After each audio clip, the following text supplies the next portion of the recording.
எல்லாம் அல்ல சிவபரம்பொருளின் திருவருட்கருணையினால் இன்று கற்பக்கிரியை என்னும் தலைப்பில் பார்க்க போகின்றோம். இதுவரை சிருஷ்டி, திதி, சம்ஹாரம், துரோபவம், அப்புறம் அனுக்கிரகம் அப்படிங்கக்கூடிய தலைப்பில் எல்லாம் பார்த்தோம். ஒவ்வொன்றுக்கும் என்னென்ன காரியங்களை முன்னிட்டு என்னென்ன செய்கிறாங்க அப்படிங்கிறத பார்த்தோம். இப்போ கற்பக்கிரியை அப்படின்னா, ஒரு கற்பத்தில் ஒரு தாயார் வயிற்றுக்குள்ளே ஒரு சிசு போய் எப்படி போய் அந்த கற்பப்பைக்குள்ளே, தாயார் வயிறுனா தாயாருடைய கற்பத்துக்குள்ளே ஒரு சிசு எவ்வாறு நுழைகின்றது, அப்படி நுழையும் போது என்ன நம்மளுடைய இன்ஜூனியல் கிளான்ஸ் எந்த அளவுக்கு மடைமாற்றம் செய்கின்றது, அதில் என்ன வாயு போய் சேர்ந்து அந்த கற்பப்பைக்குள்ளே அந்த கருவை கொண்டு சேர்க்கின்றது அப்படிங்கிறத ரொம்ப விரிவாக்கமாக அதில் சொல்லியிருக்கிறாரு. இதை திருமணம் ஆகிறதுக்கு முன்னால் குழந்தைங்க கேட்டாங்கன்னா அந்த குழந்தைங்களுக்கு இது ரொம்ப பயனுள்ளதாகவும் இருக்கும், ஆற்றல் உள்ளதாகவும் இருக்கும். தான் எப்படி ஒரு கருவை சுமக்கப் போகின்றோம், இந்த கரு சுமக்கும் போது நம்ம என்ன செய்யணும், என்ன செய்யக்கூடாது அப்படிங்கிறதெல்லாம் நம்ம திருமண வயதுள்ள குழந்தைகளோ அல்லது திருமணம் ஆகும்போது உள்ள குழந்தைகளோ இந்த திருமந்திர கற்பக்கிரியங்கக்கூடிய இந்த திருமந்திர பகுதியை படிச்சுட்டு, பொருள் உணர்ந்து படிச்சுட்டு, தாங்கள் அதை நடைமுறைப்படுத்தினார்கள்னா அதன் மூலமாக அறிவுள்ள குழந்தை, அரசனாகும் குழந்தை, தேவாதி தேவனாகும் குழந்தை, இவைகள்லாம் நமக்கு பிறக்கும் அப்படிங்கிறது இந்த கற்பக்கிரியை மூலமாக திருமந்திரத்தில் திருமூலர் நமக்கு உபதேசம் பண்ணுறார். அப்போ இப்படி ஒரு குழந்தைகளை நம்ம நாட்டுக்கு அர்ப்பணிக்கிறதுக்கு நம்ம என்ன தவம் பண்ணணும் அப்படிங்கிறத இந்த குழந்தைகள் உணரக்கூடிய விதமாக இதை அவர் சொல்லியிருக்கிறாரு. இது பிறப்புக்கும் எல்லா உயிர்க்கும் சிறப்புக்கும் செய்தொழில் வேற்றுமையான் அப்படின்னு சொல்வார் வள்ளுவர். பிறக்கும்போது எல்லா குழந்தையும் நல்ல குழந்தைகள் தான். அவரவர்கள் செய்யக்கூடிய வினைக்கு தகுந்த மாதிரி அவரவர்களுக்கு பலன்களும் ஏற்படுகின்றன. அப்போ நாம் கடந்த பிறவியில் செய்த வினையினுடைய பயனாக இந்த பிறவியில் நமக்கு நல்ல நட்பு, நல்ல சுற்றம், நல்ல மனையாட்டி இவைகள்லாம் அமையும். நன்மக்கட்பேரும் அப்படியே தான் அமையும். அப்போ நன்மக்கட்பேர் அமையணும்னா நாம் பிறப்புக்கும் எல்லா உயிர்க்கும் எல்லாரும் பிறவில இறைவன் படைக்கும்போது அவர் எத்தனை அடி நீளம் எஞ்சான் உடம்பு இருக்கணும் அப்படின்றாங்க. எங்கிட்ட நேற்றுக்கு ஒரு பொண்ணு ஃபோன் பண்ணி, அம்மா ஒரு சிசுவனுடைய வளர்ச்சி இத்தனை இன்ச்சு இருக்கணுமா இந்த நேரத்தில், இப்போ எனக்கு 8 மாதம் நிறைவேறி இருக்குது, இதில் 1 இன்ச்சு எனக்கு கம்மியாக இருக்குன்னு சொல்கிறாங்க, அதுக்கு என்னம்மா அர்த்தம்? புரளனாகும் அப்படிங்கிறாரு திருமந்திரத்தில். இந்த பகுதியை சொல்லும்போது கற்பக்கிரியையில் இந்த வாயுக்கள் ஒரு வாயு பொருந்தி அவர்கள் மூச்சு சிதறல் ஏற்படும் போது பிறக்கிற குழந்தைகள் உருவத்தில் இயல்பான தாய் தகப்பன் உருவத்தை உடையோ, நம்மளுடைய பாரம்பரிய அப்பாவுடைய அம்மா, அம்மாவுடைய அம்மா, அப்படி மாதிரி அம்மாவுடைய அப்பா, அப்பாவுடைய அப்பா, அந்த மாதிரி பாரம்பரியத்திலேயோ அவர்கள் 21 தலைமுறை உண்டான பாரம்பரியத்தை விட இவர்களுடைய செயல்பாடினால் இந்த குழந்தைகள் இப்படி பிறப்பதற்கு ஒரு சந்தர்ப்பம் இருக்குது. அப்போ நாம் எவ்வளவு ரிலாக்ஸாக அந்த குழந்தைகள்ங்கிறது ஒரு நாட்டுக்கு அர்ப்பணிக்கக்கூடிய ஒரு பெரும் பாக்கியம். அதை இறைவன் நமக்கு கொடுத்துருக்காங்கக்கூடிய நிலைப்பாட்டில் இந்த கற்பக்கிரியைகளை நம்ம செய்தோன்னா எப்படி இருக்கும் அப்படிங்கிறத எல்லா அருளாளருமே சொல்லியிருக்கிறார். எறும்பு முதலாய் யானை ஈராய், யானை முதலாய் எறும்பு ஈராய், எவ்வளோ பெருமனாக இருக்கட்டும் எவ்வளோ பொடுசாக இருக்கட்டும், இதிலிருந்து தொடங்கி அது வரைக்கும் எல்லாம் என்ன செய்து ஊனமில் யோனியின் உள்வினை பிழைத்தும் அந்த யோனிக்குள்ளே, அதாவது கற்ப வாசலுக்குள்ளே போகும்போது வினைப்பதிவு காரணமாக அந்தந்த வினைகளை ஏற்றுக்கொண்டு உள்ளே செல்வதனால் அதுக்கு உண்டான கர்மாத்தியரிக்கு ஏற்ப அந்த குழந்தைகளுடைய செயல்பாடு இருக்குது. ஞானத்தை வேண்டி பிறந்த நான் இதிலிருந்து பிழைத்தேன் அப்படின்னு சொல்கிறாரு மணிவாசக பெருந்தகை. அப்போ ஞானம் வேண்டி பிறக்கக்கூடிய குழந்தைகள் இதிலிருந்து பிழைக்கணும்னு தெரியுது. ஊனமில் யோனியின் உள்வினை பிழைத்தும், அப்போ ஈனமில் கிருமி செருவினில் பிழைத்தும். அப்போ இந்த மாதிரி கற்பக்கிரியை பண்ணும்போது என்னென்ன தாக்கம் ஏற்படும், அதிலிருந்து எப்படி நம்ம பிழைக்கிறது அப்படிங்கிறது சொல்கிறாரு. மானுட பிறப்பினுள் மாதா உதரத்து ஈனமில் கிருமி செருவினில் பிழைத்தும் ஒருமதி தாண்டியின் இருமையில் பிழைத்தும். ஒரு கருக்கு உள்ளே போகும்போது ஸ்பிளிட் ஆகுது, அந்த கருமுட்டை வெடிக்குது. அந்த வெடிக்கும்போது அது 2ஆக பிளக்கும்போது அது உள்ளே தான் இந்த விந்து போய் விழுது. அப்படி விழும்போது ஒருமதி தாண்டியின் இருமதி பிழைத்தும். அப்படி வெடித்து சேதரும் போது அதில் என்னுடைய கர்மாவும் சேர்ந்து உள்ளே நுழைஞ்சு தாயார் கற்பத்துக்குள்ளே நான் விளையாத வரைக்கும் என்னுடைய உயிரோடும் உடலோடும் உணர்வோடும் நான் தாய் கற்பத்துக்குள்ளே போகிறதுக்கு முன்னால் என்னோடு சேர்ந்து யார் வந்தான்னா பரம் வந்தது. அதை அவரே சொல்கிறாரு, என்னுடைய தாய் கற்பப்பைக்குள்ளே நான் போகிறதுக்கு முன்னால் பரம் எனக்குள்ளே வந்ததுங்கிறத அவரே பதிவு பண்ணுதார். அப்போ அந்த பதிவில் நாமளும் நம்ம குழந்தைகளை எனக்காக வேண்டி என்னுடைய குழந்தை இந்த நாட்டுக்கு ஒரு நல்ல குழந்தையாக இருக்கணுங்கிறதுக்காக வேண்டி என் கர்மாவை என்னோடு ஒழிச்சிரு பகவானே, என் குழந்தைகளுக்கு அந்த கர்மா தொடர வேண்டாம் அப்படிங்கக்கூடிய எண்ணத்தில் நாம் அந்த கற்பக்கிரியைக்கு தயாரானோன்னா அது ஈனமில் கிருமி செருவினில் பிழைத்தும் ஒருமதி தாண்டியின் இருமையில் பிழைத்தும் இருமதி விளைவின் ஒருமையில் பிழைத்தும் மும்மதி தன்னுள் அம்மதம் பிழைத்தும் ஈரிரு திங்களில் ஊரலர் பிழைத்தும் 5 திங்களில் முஞ்சுதல் விளைத்தும் 6 திங்களில் ஊரல் விளைத்தும் 7 திங்களில் தாழ்வு விளைத்தும் 8 திங்களில் கட்டமம் விளைத்தும் 9 வருதர் துன்பமும் விளைத்தும் தக்க தசமதி தாயோடு தான்பர் துக்க சாகர தொல்லையில் பிழைத்தும். இத்தனை துன்பம் இருக்கும் ஒவ்வொரு மாதமும் அந்த கரு உள்ள வளரும் போதே அந்த கருவுக்கும் சங்கடம், தாய்க்கும் சங்கடம், சேய்க்கும் சங்கடம், இவ்வளவையும் பிழைக்க வைக்கணும் அப்படின்ற எண்ணத்தில் கிரியை பண்ணணும். கிரியைனா செயல். நாம் இந்த உலகுக்கு ஒரு பொருளை அர்ப்பணிக்க போகிறோங்கும்போது ஒரு குயவன் கூட தான் செய்யக்கூடிய பொருள் ஒரு ப்ரெசன்டேஷனாக இருக்கணும் சமுதாயத்துக்கு. நான் எல்லாரும் செய்கிறத விட நான் செய்கிறது கொஞ்சம் வித்தியாசமாக இருக்கணும் அப்படின்னு நினைக்கிறான். ஒரு ஆர்கிடெக்ட் அவன் செய்யக்கூடிய கலைநுட்பத்தை நான் கொஞ்சம் வித்தியாசமாக செய்யணும்னு நினைக்கிறான். ஆனால் எல்லாவற்றுக்கும் மேலாக ஊனோடும் உடலோடும் நான் புகுவதற்கு முன்னாலேயே என்னோடு புகுந்தாய் அப்படின்னு சொல்லி அவர் பாடுறாரு. இவ்வளோ ஊனுக்குள்ளே புகுந்து உயிருக்குள்ளே புகுந்து உணர்வுக்குள்ளே புகுந்து புக வேண்டிய அவசியம் இல்லாத ஒரு பரம் தனக்குள்ளே புகணும்னா நாம் எந்த அளவுக்கு அந்த ஞானத்தை வர வச்சுக்கணும் அப்படின்னு சொல்கிறதுக்காக வேண்டி இவ்வளவெல்லாம் பிழைத்தும் ஆண்டுகள் தோறும் அடைந்த அக்காலை வளரும்போது நான் என்னென்ன செயல்பாடுகள்லேருந்து பிழைக்கணுங்கிறத இறைவனே கற்பித்து கொடுத்து என்னை பிழைக்க வைத்தான் அப்படிங்கிறது திருவாசகம் நமக்கு சொல்கிற பாடம். அதே இதை திருமந்திரத்தில் அவர் சொல்கிறாரு, எனக்கு எப்படி மாதிரி நடந்தது, கற்பக்கிரியை எப்படி நடக்கும், நீங்கள் எப்படி அதை ஏற்றுக்கொள்ள வேண்டும்ங்கிற ஒரு விஞ்ஞானபூர்வமான ஒரு நிலைப்பாடை சொல்கிறாரு. ஆக்குகின்றான் முன் பிரிந்த 25 சாக்குகின்றான் அவன் ஆதியம் ஆறுயிர் ஆக்குகின்றான் கற்பக்கோள் அவை உள்ளிருந்து தாக்குகின்றான் அவன் ஆவது அறிந்தே. இப்போ இந்த தாயார் கற்பத்துக்குள்ளே ஒரு சிசுவை எப்படி புக வைக்கிறான் அப்படின்னா, ஆக்குகின்றான் முன் பிரிந்த 25 ஆக்குகின்றான் அவை. இதை இறைவன் ஆக்குகிறான். எதை ஆக்குகிறான்னா முன் பிரிந்த 5 கடந்த பிறவியில் 25 தத்துவங்களோடும் நாம் பிரிந்திருக்கிறோம். 25 தத்துவங்கள் என்ன? புலன்கள், பொறிகள், பஞ்சபூதங்கள், இவைகள் சுவை ஒளி ஊறு ஓசைன்னு இப்படியெல்லாம் நம்ம அடிக்கி சொல்லியிருக்கோமே 25 தத்துவங்கள். இவைகளோடு ஒரு உயிர் பிரிஞ்சிருச்சு, செத்து போச்சு. அந்த உயிர் எவ்வளவு காலம் அது அனாதியாக அது நிற்கணுமோ அவ்வளோ காலம் அது நின்றும் போச்சு. வெட்ட வெளியில் அது எந்த விதமான செயல்பாடும் இல்லாமல் அந்த உயிர் அலமோதி அப்படி நிற்கிது. அதுக்கான தாய் தகப்பனை அது தேர்ந்தெடுத்த உடனேமே அந்த உயிர் ஆக்குகின்றான். அந்த உயிர் எப்படி ஆக்குகின்றான்? முன் பிரிந்த 25 ஆக்குகின்றான் அவனாதி எம் ஆறுயிர். ஆதி எம் ஆறுயிர், என் தலைவன் இவ்வளவு செய்கிறான், அவன் ஆதி எம் ஆறுயிர் எத்தனை செய்கிறான். ஆக்குகின்றான் கற்பக்கோள் கை உள்ளிருந்து ஆக்குகின்றான் அவன் ஆவதறிந்தேன்.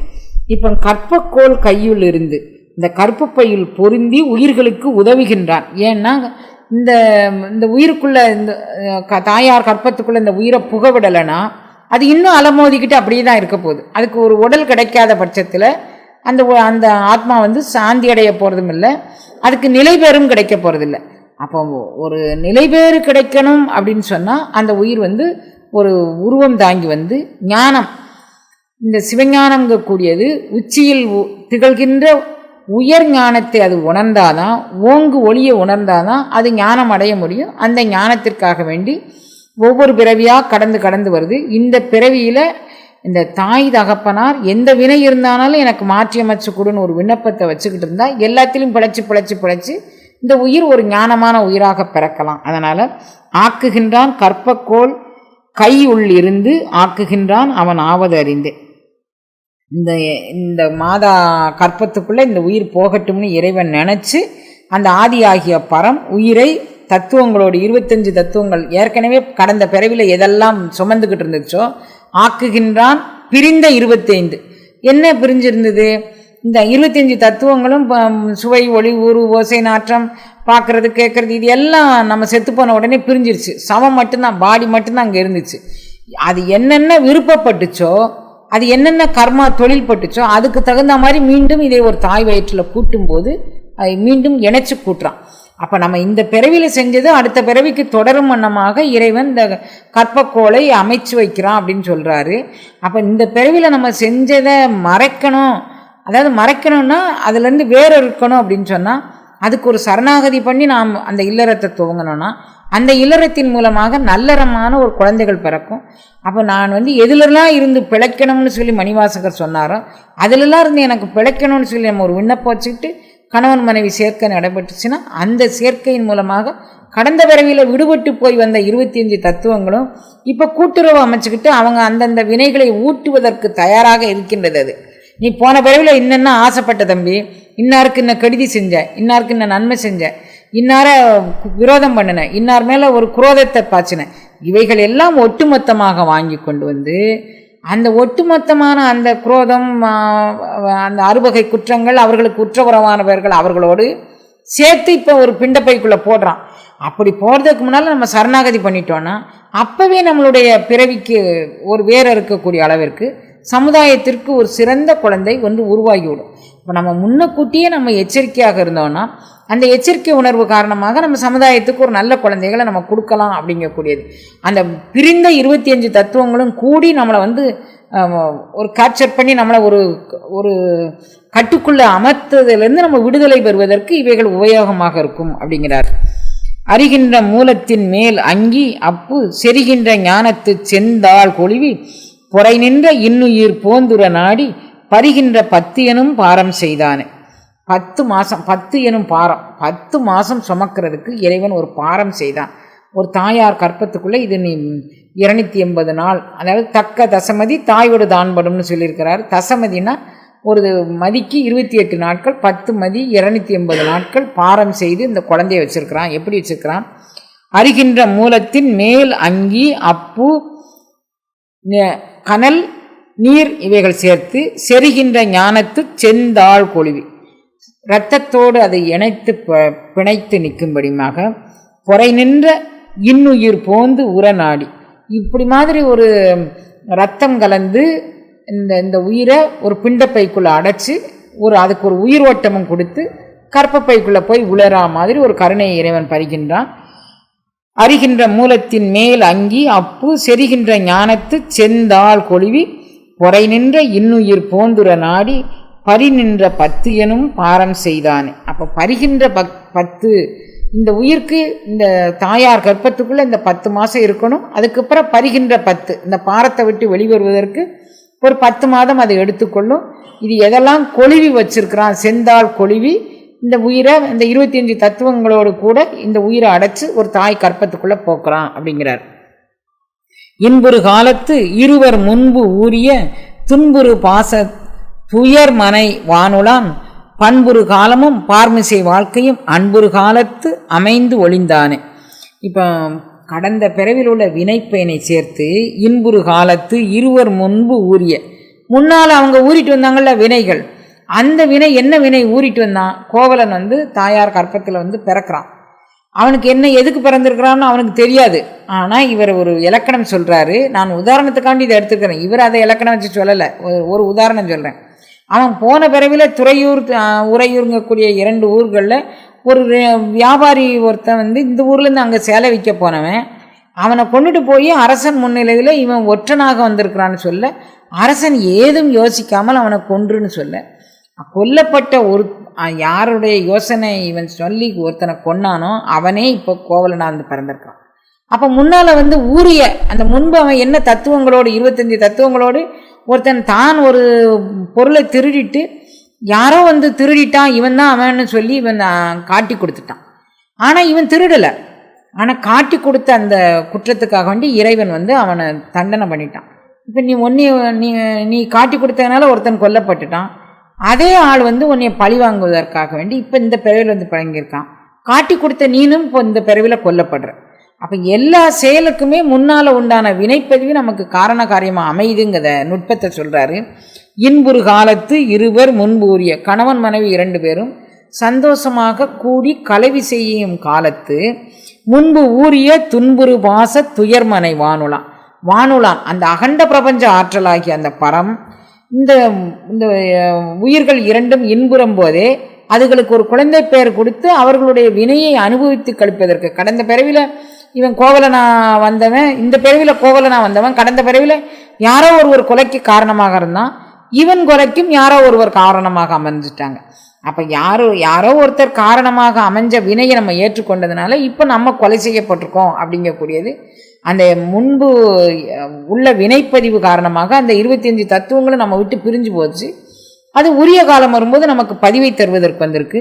துன்புறு பாச துயர்மனை பாசத்துயர்மனைக்குள் புக்கு அந்த பாசத்தோடு துயரடையக்கூடிய அந்த மனைக்குள் புகுந்து வானுலன் பண்புறு காலமும் பார்மிசை வாழ்க்கையும்.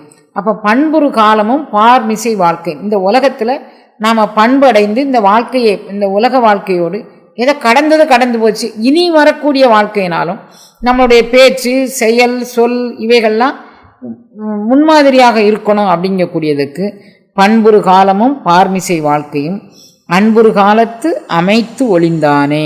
இந்த இவங்க 2 பேரும் அன்பாக இருக்கிற காலத்தில் இந்த குழந்தைகள் வடிவத்தில் முன்பு உள்ள வினைப்பதிவை ஊட்டும் காலம் வந்ததுங்கிறத இறைவன் அமைத்து கொடுத்து நம்மளை வாழச் செய்கிறான் அப்படின்னு சொல்கிறாரு. பக்குவமுடைய ஆன்மாக்களுக்கு ஏற்ப இந்த பக்குவத்தையும் பண்புறு காலத்து நம்ம பக்குவம் அடைஞ்சிட்டோம்னா அதுக்கு தகுந்த ஒரு பிறவி, அப்படி பக்குவம் அடையலைன்னா அதுக்கு தகுந்த ஒரு பிறவி. பண்புறு காலமும் பார்மிசை வாழ்க்கையும் இந்த பக்குவத்திற்கு தகுந்த மாதிரி இந்த உலகியல் வாழ்க்கையை எப்படி செப்பனிட போடணும்.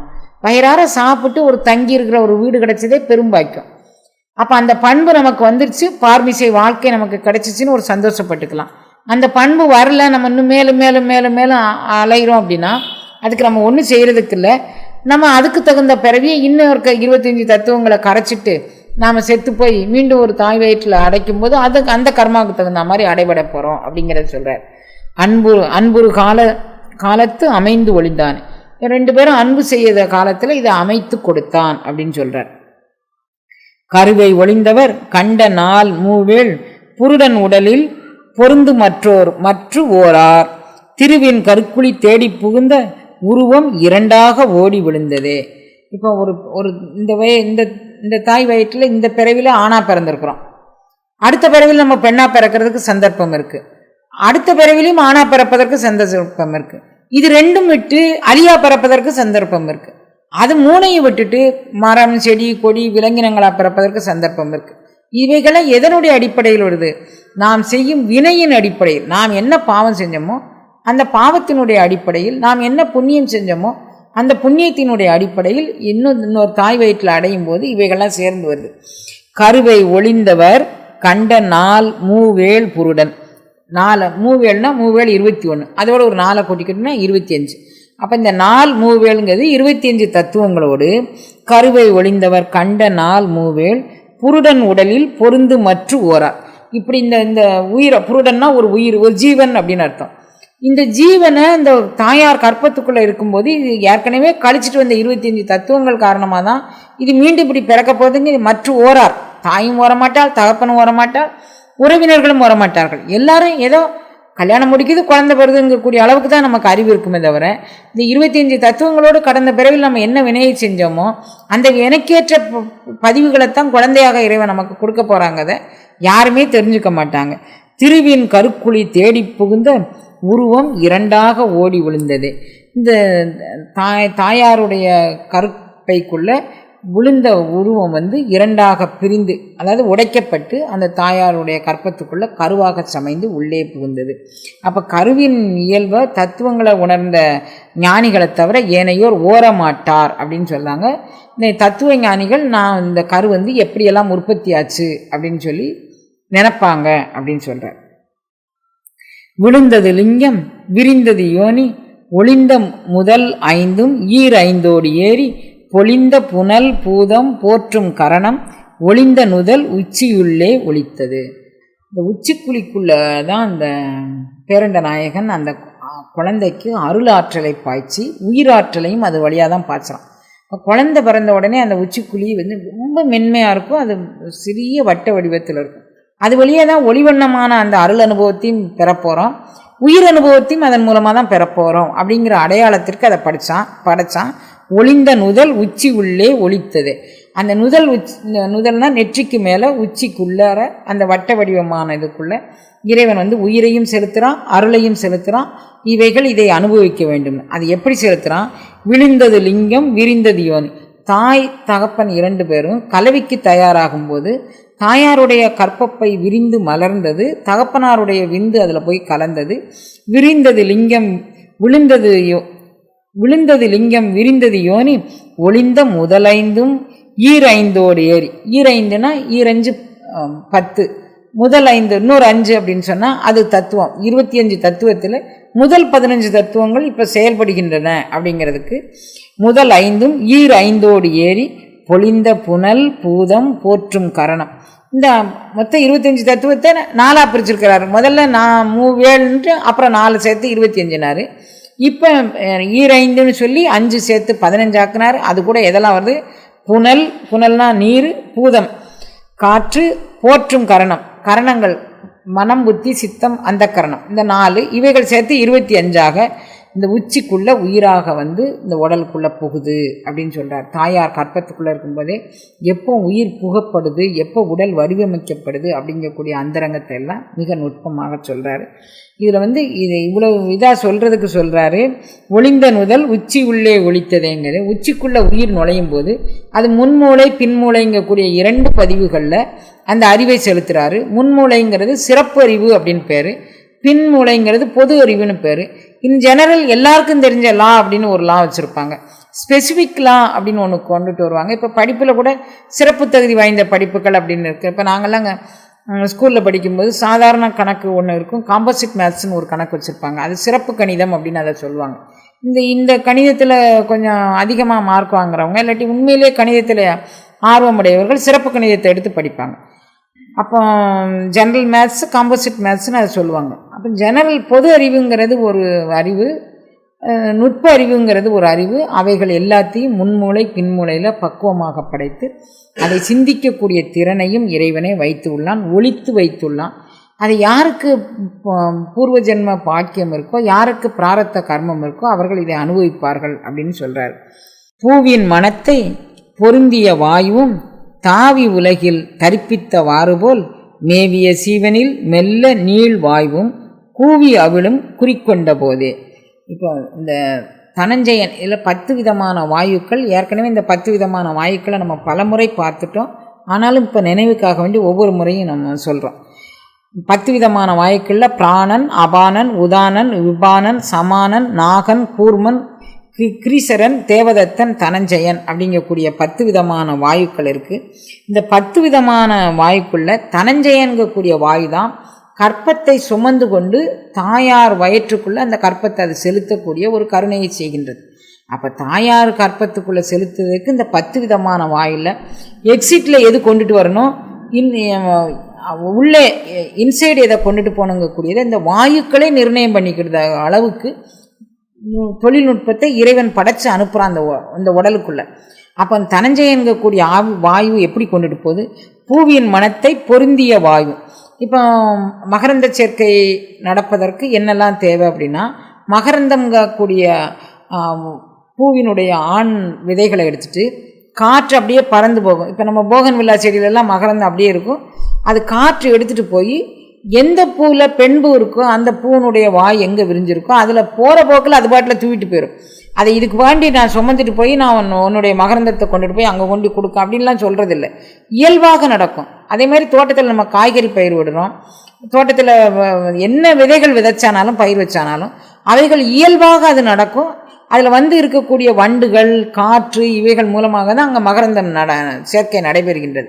அதை இயல்பாக காற்று செய்த மாதிரி பூவின் மனத்தை பொருந்திய வாயும் தாவி உலகில் தரிப்பித்தவாறு போல அது பறந்து போய், தாவிங்கிறது பறந்து, காற்றில் அது பறந்து போய் உலகத்தில் ஒவ்வொரு உயிரையும் எப்படி சிருஷ்டிக்கு காரணமாக கொண்டு அது வளர்க்கின்றதோ அதே மாதிரி மேவிய ஜீவனில் மெல்ல நீள் வாயும் கூவி அவிழும் குறிக்கொண்ட போதே இறைவன் இந்த உயிர் இதனுடைய வினைப்பதிவு இவ்வளோதான் இருக்குது, இது வினை பழுக்கும் காலம் வந்துருச்சு, இப்போ இந்த நேரத்தில் இந்த குழந்தை இப்படி பிறந்தால் இது இப்படி தான் இருக்கும் அப்படிங்கிற காலத்தை அவன் நிரப்பிக்கொண்டு அந்த நீள் வாயு, அந்த தனஞ்சயனுக்குரிய வாயு எந்த அளவுக்கு மட்டு போகின்றதோ அந்த அளவிற்கு இந்த குழந்தைகளுடைய வளர்ச்சி, மன வளர்ச்சி, உடல் வளர்ச்சி, உலகாயத வளர்ச்சி, இறை வளர்ச்சி அப்படிங்கக்கூடிய பல வளர்ச்சிகள். அதை முதல்ல இந்த இதில் சொல்லிட்டாரு.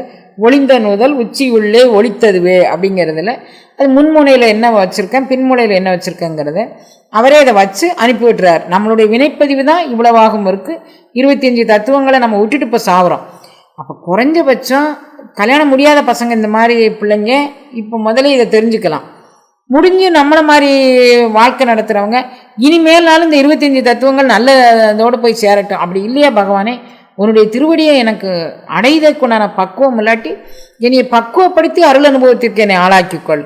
என்னுடைய சிறநடு சிற்றம்பலத்தில் சதாவும் ஒரு ஸ்பந்த உணர்வை, ஒரு அதிர்க்கும் உணர்வை நான் ஏற்படுத்தி கொண்டே இருப்பதற்கு நீ எனக்கு கருணை பண்ணு. அந்த அசைவில் என் மனம் பதிந்தால் நான் உலகே அல்ல அசைவில் நான் பதிய மாட்டேன்.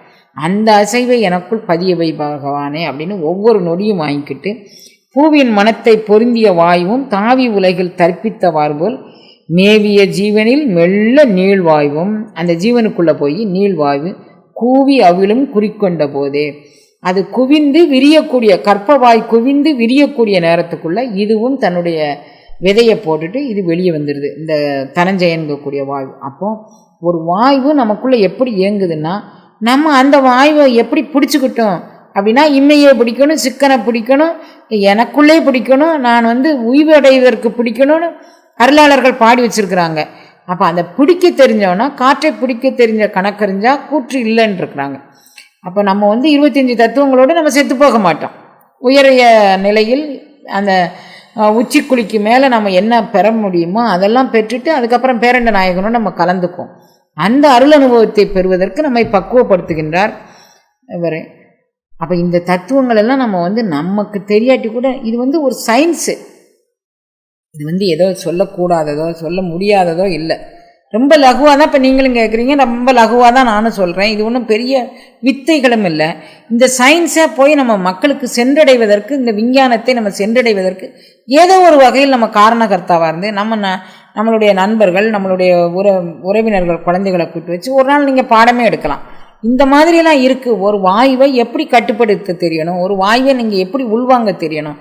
பேசுகிற நேரமெல்லாம் பேசிகிட்டே இருக்கக்கூடாது. கொஞ்ச நேரம் அமைதியாக இருந்து அந்த வாயுவினுடைய சுழிமுனை எங்கே போகின்றது, அது எங்கே சுழிக்கின்றது, எங்கே விரிகின்றது அப்படிங்கக்கூடியதெல்லாம் நம்ம தெரிஞ்சுக்கிட்டு இந்த குழந்தை பேற்றுக்கு இதை பயன்படுத்த முடியும்னு சொல்கிறாங்க. தனஞ்சயன்கக்கூடிய வாயு நீள் வாயுவாக போய் நம்மளுடைய பதிவுகளை எல்லாம் அனுபவிக்கக்கூடிய 25 தத்துவங்களுக்கு அதை கொண்டுட்டு வருதுன்னு சொல்கிறாங்க.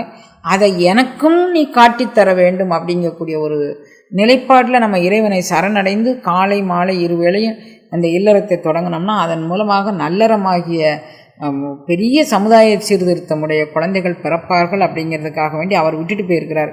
குறைஞ்சபட்சம் இதை கேட்குற யாருனாலும் சமுதாயத்துக்கான உதவிகரமான ஒரு குழந்தைகளை சமுதாயத்துக்கு கொடுக்கலாம்ல. சமுதாய சீர்திருத்த குழந்தைகளை கொடுக்கலாம், எதிர்வினை ஆற்றக்கூடிய ஒரு குழந்தைகளை கொடுக்கலாம். ஏதோ ஒன்று நம்ம எவ்வளவு கொலை பண்ணுறாங்க, 25 கொலை பண்ணுறாங்க, 50 கொலை பண்ணுறாங்க, ஆனால் திரும்ப நம்ம அவங்கள அரசாட்சிக்கு கொண்டுட்டு வரோம். அத்தனை கோடிங்காங்க இத்தனை கோடிங்காங்க, ஆனால் அவங்கள அரசாட்சிக்கு கொண்டுட்டு வரோம். ஒரு எதிர்வினை ஆற்றக்கூடிய பண்பு, அவர்களை ஒருங்கிணைக்கக்கூடிய பண்பு எதுக்குமே இல்லை. தேவையில்லாததுக்கு எதிர்வினை ஆற்றுகின்றோம். எதுக்கு எதிர்வினை ஆற்றணுமோ அதுக்கு எதிர்வினை ஆற்ற தெரியல. ஒரு சமுதாயத்தை சீர்திருத்தக்கூடிய ஒரு 100 இளைஞர்கள் இருந்தால் நான் இந்த உலகையே திருத்தி அமைப்பேன்னு சொன்னார் விவேகானந்தர். அப்படி ஒரு 100 இளைஞர்களை உருவாக்கக்கூடியதாக இந்த பாடல்கள் ஒருத்தருக்கு அமைஞ்சு ஒரு 100 இளைஞர்கள் இதை பார்த்து தங்களுடைய இல்லறத்தை நல்லறமாக்கிக்கிட்டால் நம்ம திருமந்திரத்தை சொன்னதிலும் ஒரு அர்த்தம் இருக்குது, அவர்கள் கேட்டதிலும் ஒரு அர்த்தம் இருக்குது. அப்போ அப்படியான ஒரு பெரிய பொக்கிஷத்தை நம்ம கையில் வச்சுட்டு நம்ம எப்படி ஒரு மண்ணாந்த மாதிரி ஒரு வாழ்க்கை வாழ்கிறோம் பாருங்கள். சாப்பிட்றோம், தூங்குகிறோம், இதே தான் செஞ்சுக்கிட்டே இருக்கிறோம். அதை விட்டுட்டு கொஞ்சம் திருமந்திர சிந்தனைக்குள்ளே போகணும், கொஞ்சம் திருவாசக சிந்தனைக்குள்ளே போகணும் அப்படின்னு இருந்ததுன்னா நாம் இம்மையே பிடிக்கலாம், சிக்கனை பிடிக்கலாம், ஏன் நமக்குன்னு பிடிச்சிக்கலாம், வேறு யாருக்குன்னு பிடிக்க வேண்டாம். அப்படி மாதிரி பிடிச்சி நம்ம வாழ தெரியணும் அப்படின்னு சொல்கிறாரு. போகின்ற 8ம் புகுகின்ற 18ம் மூழ்கின்ற முத்தனும் 9 வாய்தலும் நாகமும் 8உடன் 4 புறவியும் பாகன் விடானெனில் பன்றியுமாமே. இதில் ரொம்ப பன்றி என்ன செய்யும் அப்படின்னு கேட்டிங்கன்னா, அதுக்கு நிமிர்ந்து பிடிப்பேன். நீங்கள் கொஞ்சம் பயிற்சியில் பண்ணும்போது எல்லாரும் கொஞ்சம் இப்படி நிமிர்ந்து பார்த்துக்குங்க. ஏன்னா உச்சந்தலை வழியே தானே இந்த அருள் அனுபவம் வருது.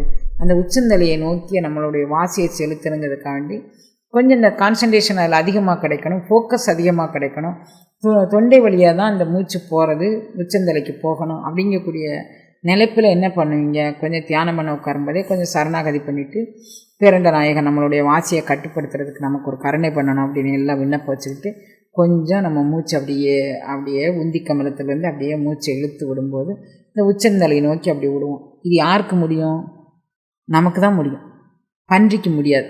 பன்றி எப்போதும் தலைகளை தான் கிடக்கும், அது கழுத்தை நிமித்தி பார்க்கறதுக்கு அதுக்கு ஆற்றல். பார்த்துருக்கீங்களா பன்றி? இந்த கண்ணோட்டத்தில் பார்த்துருக்கீங்களா? பார்த்ததில்லை. ஏதோ அது பூமியை தோண்டி போய்கிட்டு இருக்கு அப்படிங்க தான் பார்த்துருக்கோம். அப்போ ஒரு ஞானம் பெறுவதற்கான வளர்ச்சிங்கிறது மனித வளர்ச்சிக்கு தான் இறைவன் கொடுத்துருக்குறான். அதை தெரியலை அப்படின்னா பன்றி மாதிரி போயிட வேண்டியதான். இப்போ கழுத்துக்கு கீழே இருக்கக்கூடியதில் நாகமும் 8உடன் 4 புறவி. இந்த கழுத்துக்கு கீழே 8 அங்குலம் ஒரு மூச்சு இருக்குது, கழுத்துக்கு மேலே 4 அங்குலம் மூச்சு இருக்குது. இது புறவி, குதிரை அப்படிங்கிறாரு. குதிரைங்கிறது வாசி அப்படிங்கிறதுக்கு பேர். நாகமும் 8உடன் 4 புறவியும் பாகன் விடானெனில் பன்றியுமாம். இந்த கழுத்துக்கு மேலே தான் அருள் அனுபவங்கள், எல்லா அருள் அனுபவங்களும் பெற முடியும். அந்த அருள் அனுபவம் கழுத்துக்கு மேலே பெறக்கூடிய அந்த அருள் அனுபவம் இந்த 8 அங்குல வாசியை நம்ம பின்னுக்கு தள்ளிட்டு இந்த 4 அங்குல வாசியை மேல் நோக்கி தள்ள நம்ம முயற்சி பண்ணோன்னா அந்த வாசி பயிற்சி மூலமாக நம்ம அந்த அகண்ட பிரபஞ்சத்தை, அகண்ட விஸ்வத்தை, அந்த ஒளிவண்ண திருமேனியை நமக்குள்ளே இழுத்துக்கலாம். கடவுளை நம்ம எங்கேயுமே போய் தேட வேண்டாம். உச்சந்தலை வழியாக, உள்நாக்கு வழியாக அவர் உள்ளே இறங்குவதை நாம் அருள் அனுபவத்தில் பார்க்கலாம். அது இன்றைக்கே உடனே சாத்தியமாமா? நான் போய் கண்ணை மூடிட்டு இருக்கேன், என் கண் ஒன்று பார்க்கு, என் காது ஒன்று கேட்கு, என் மூக்கு ஒன்று சுவாசிக்குது, எங்கோ நடந்ததெல்லாம் என் மனம் எண்ணிக்கிட்டே இருக்குது, இப்போ சாத்தியமானா? இப்போவே நம்ம முயற்சி பண்ணுவோம். சாத்தியம் இல்லைங்கிறதை பற்றியே நம்மளுக்கு நினைவில்லை. இப்போவே முயற்சி பண்ணுவோம், சரணாகதி பண்ணுவோம். எப்படியாவது எனக்கு இதை நான் அடைஞ்சே தீரணும். சாதாரணமாக ஒருத்தன் வீடு இல்லைன்னு சொன்னால் நான் எப்படியாவது வீடு கட்டியே தீருவேன் அப்படின்னு முயற்சி பண்ணுறான். இங்கே தூக்கி அங்கே போடுறான், அங்கே தூக்கி இங்கே போடுறான், பொய் பண்ணுறான், புத்தலாட்டம் பண்ணுறான். இது பொய் பண்ணி புத்தலாட்டம் பண்ணி பிடிக்கக்கூடிய விவகாரம் இல்லை. சரணாகதி பண்ணி பிடிக்கக்கூடிய விவகாரம், அன்பு பண்ணி பிடிக்கக்கூடியது. அன்புக்கும் சரணாகதிக்கும் தவிர யாவராயினும் அன்பரன்றி அறிய ஒண்ணாதவன். அன்பு மட்டும்தான் இதுக்கு மூலதனமே, வேற எந்த மூலதனமும் தேவையில்லை. அப்போ போகின்ற 8ம் புகுகின்ற 10 8ம் தசவாயுக்கள் பற்றி நம்ம ஏற்கனவே சொன்னோம். 10 புகுகின்ற 10 8னா பிராணன், அபானன், உதானன், உபானன், சமானன், நாகன், கூர்மன், கிரிசரன், தேவதத்தன், தனஞ்சயன். இவன் 10 வாயுக்கள். இந்த 10 வாயுக்கள் போகின்ற 8 என்ன அப்படின்னு கேட்டிங்கன்னா, போகின்ற 8 சுவை, ஒளி, ஊறு, ஓசை, நாற்றம், இந்த 5. இவைகளோட மனம், புத்தி, சித்தம், இந்த 3. இவை போகின்ற 8. புகுகின்ற 10. 8ம் மூழ்கின்ற முத்தனும் 9 வாயிலும். இவைகள் எல்லாத்தையும் அமைக்கிக்கிட்டு 9 வாசல் நமக்குள்ளே இருக்குது. அந்த 9 வாசல் என்னன்னா, இது புகுகின்ற 10, அப்புறம் அதில் இன்னொரு ஒரு 8 இருக்குது. அந்த 8 என்னன்னு கேட்டீங்கன்னா தசவாயுக்களோடு அஷ்டவர்க்கங்கள்ங்கக்கூடிய 8 இருக்குது. அந்த அஷ்டவர்க்கங்கள் எதுன்னா காமம், குலோபம், மோகம், மதம், மாத்சரியம், இந்த 6 அறுவகை குற்றங்களோடு இவர்களுக்கு உற்ற உறவான பேர்களாக 2 பேர் மாயை, மாயேயம்ங்கக்கூடிய 2 8 வகைகளாக அது வேற ஒரு 8 இருக்குது. அப்போ இங்கே சுவை, ஒளி, உருவோசை, நாற்றம், மனம், புத்தி, சித்தம்ங்கக்கூடிய அது ஒரு 8 இருக்குது. இங்கே ஒரு அறுவகை குற்றங்களோடு 2 சேர்ந்து அது ஒரு 8 இருக்குது. 10 தசவாயுக்கள் இருக்குது. இவைகள் இத்தனையும் சேர்ந்து தான் ஒரு வினைப்பதிவுக்கு காரணமாகி ஒரு கற்பத்தில் ஒரு பிண்டம் உற்பத்தி ஆகுது, அதுக்கு உயிர் உற்பத்தியாகி குழந்தையாக ஆகுது. அப்போ போகின்ற 8ம் புகுகின்ற 10 8ம் மூழ்கின்ற முத்தனும் 9 வாசல். இதுக்கு பிறகு 9 வாசல் வைக்கிறார். கண்ணு 2 வாசல், காது 2 வாசல், மூக்கு 2 வாசல், வாய் ஒரு வாசல், மலத்துவாரம் 1, ஜலத்துவாரம் 1, ஆக 9 வாசல் இது வேற வைக்கிறார். அப்போ ஒரு பிண்டம் எப்படியெல்லாம் உற்பத்தி ஆகுது, எதன் வழியாக உற்பத்தி ஆகின்றத நமக்கு ஒரு ஸ்கேன் போட்டு காமிக்கிறார் அவர். நாகமும் 8உடன், இந்த 9 வாசலோடு நாகமும் 8உடன் 4 புறவியும், 12 விரக்கடை பிராணனாகிய குதிரையும், 4 விரக்கடை, 12 விரக்கடையில் 8 விரக்கடை உடம்புக்கு கீழையும் 8 விரக்கடை கண்டத்துக்கு மேலேயும் இருக்குது. இப்போ கண்டத்துக்கு கீழே இருக்க 8 விரக்கடையை நம்ம விட்டுட்டு கண்டத்திற்கு மேல் போகக்கூடிய 4 விரக்கடையை நம்ம அந்த புறவியை நாம் கட்டுப்படுத்த தெரிந்து கொண்டோமானால் இதை படையலாம். அந்த புறவியை எப்படி கட்டுப்படுத்துது? அன்பும் தொண்டும் தான் கட்டுப்படுத்தும், வேறு எதுவும் கட்டுப்படுத்த முடியாது. அந்த அன்பையும் தொண்டையும் கொண்டு நாம் இவைகளை கட்டுப்படுத்தி கொள்ள வேண்டும் அப்படிங்கிறார். பாகன் விடானெனில் பன்றியுமாம். இதை விட தெரியாத பாகனாக இருந்தோம்னா, ஒரு பிறவியை கட்டுப்படுத்தி விட தெரியாதவனாக இருந்தால், இந்த பிறவியில் பன்றி என்ன செய்யுது, பல குட்டி போடுது, சேர் சகதிக்குள்ளே மூழ்குது, திரும்ப அடுத்த பிறவிக்கு அது விதையாகுது. அது மாதிரி தான் நம்ம பன்றிக்கு நமக்கும் எந்த விதமான வேறுபாடும் இல்லை. ஏன்னா இந்த 12 விரக்கடையை 8 விரக்கடை தள்ளிட்டு 4 விரக்கடை அந்த புறவியை கட்டுப்படுத்த தெரியாதவர்கள்லாம் பன்றின்ட்டார் அவர். அப்போ நம்ம எல்லாரும் பன்றியை விட்டு ஒரு மேல்நிலை வளர்ச்சி பெறணுங்கிறதுக்காக வேண்டி அவர் இதை சொல்கிறார். ஏற எதிர்க்கில் இறையவன் தானாகும், மாற எதிர்க்கில் அரியவன் தானாகும், நேரொக்க வைக்கில் நிகர்போதத்தானாகும், பேரொத்த மைந்தனும் பேரரசாளுமே. ஏற எதிர்க்கில் இறைவன் தானாகும். கணவன் மனைவி சேர்க்கையின் போது, கூட்டுறவின் போது ஏற எதிர்க்கு 2 பேருக்கும் வாசி ஒரே நேரத்தில் இருந்து ஒரே வகையில், இடகலைனா இடகலை, பிங்கலைனா பிங்கலை, சுழுமுனைனா சுழுமுனை, அந்த ஒரே நாசியில் இருந்து அவர்கள் சம்போகம் செய்தார்களே ஆனால் பெரிய மகேஸ்வரன், ருத்திரன் இவர்கள் மாதிரி தேவாதி தேவர்களுக்கு சமமான ஒரு அருளை பெறுவார்கள். ஏற எதிர்க்கில் இறைவன் தானாகும், மாற எதிர்க்கில் அரியவன் தானாகும். ஒருத்தருக்கு ஒரு கரையில் ஓடி இன்னொருத்தருக்கு அடுத்த கரையில் ஓடிச்சு, அல்லது 2 பேர் சேரும்போது வாசி ஏறத்தாழ மாறி இருந்தது அப்படின்னு சொன்னால் மாற எதிர்க்கில் அரியவன் தானாகும். உலகத்தில் 10 பானனா வாழ மாட்டான், ஏதோ ஒரு வகையில் அவன் சிறப்பு வாய்ந்தவனாக ஆவான். நேரொக்க வைக்கின் நிகர்போதத்தானாகும். போதம்னா அறிவு, அறிவில் சிறந்தவனானா சுழுமுனையில் நின்று ஒருவன் ஒரு குழந்தைக்கு தந்தையாகணும்னு சொல்லி அவன் சேர்ந்தானா அவன் மிகப்பெரிய ஞானியாக அவன் வருவான். பேரொத்த மைந்தனும் பேரரசாளுமே. இப்படியெல்லாம் நம்ம சம்போகம் செய்தால், அதாவது கணவன் மனைவி கலவி செய்தால், கணவன் மனைவி இன்பத்தை அனுபவித்தார்களானா பேரரசாளக்கூடிய குழந்தைகளை கூட நம்ம பிறக்க வைக்கலாம். அந்த அளவிற்கு இந்த வாசியில் மிகப்பெரிய நுட்பம் இருக்குது அப்படின்னு சொல்கிறார். ஏயம் கலந்த அப்படின்னு இருக்குது, அதை பிடிக்கும்போது ஏய் அங்கு அலந்த அப்படி பிடிச்சிக்கலாம். ஏய் அங்கு அலந்த இருவர்தம் சாயத்து பாயும் கருவும் உருவாமென காயம் கலந்தது காண பதிந்தபின் மாயம் கலந்த மனோலயமானதே. ஏய் அங்கு கலந்து இருவர்தம் சாயத்து பாயும் கருவும் உருவாமென பலகாயம் கலந்தது காண பதிந்தபின். பலகாயம், இந்த உயிர் ஒரு தாயார் உடம்புக்குள்ளே போகும்போது அதுக்கு முன்னால் பல காயத்தை அது சந்திச்சு வந்திருக்கு. இப்போ உடனே இந்த பிறவி கிடைக்கல, அது புல்லாகி பூடாகி புழுவாகி பல்விருகமாய் பறவையாய் பாம்பாய் கல்லாய் மனிதரானி எல்லா பறவையும் சம்பதிச்சு மனிதராய் தேவராய் செல்லா நின்ற இத்தாவர சங்கமத்துள் எல்லா பிறப்பும் பிறந்து இழைத்த பின் ஏய் அங்கு கலந்த இருவர்தம் சாயத்து அவர்கள் 2 பேரும் சேர்ந்திருந்த போது இவர்களுடைய ஜெனட்டிக்கை ஒத்து அதாவது கலந்த பிறவியினுடைய ஜெனட்டிக் இல்லை, இந்த இப்பிறவியில் இவர்களுடைய கலப்பை அவர்கள் ஒத்து அந்த கலப்பின் காரணமாக இவர்கள் சாயத்தை, இவர்களுடைய மரபணுவை தாங்கி இவர்கள் பிறக்கிறார்கள். எவ்வளோ நுட்பம் பாருங்கள். எத்தனை பிறவிகளே நீ வந்திருந்தா கூட இந்த தாய் கற்பத்தில் பிறக்கும்போது இந்த மரபணுவைத்தான் நீ தாங்கி வரப்போகிற. இவங்ககிட்ட உள்ள 21 தலைமுறைக்கு உண்டான மரபணுவை தான் தாங்கி வரப்போகிற. கடந்த பிறவியில் உண்டானது உன்னை பாதிக்க போகிறதில்லை அப்படிங்கிறார். ஏய் அங்கு அலந்த இருவர்தம் சாயத்து பாயும் கருவும் உருவாமென பல் காயம் கலந்தது, பல காயத்தை கலந்து தான் இப்போ வந்திருக்கு.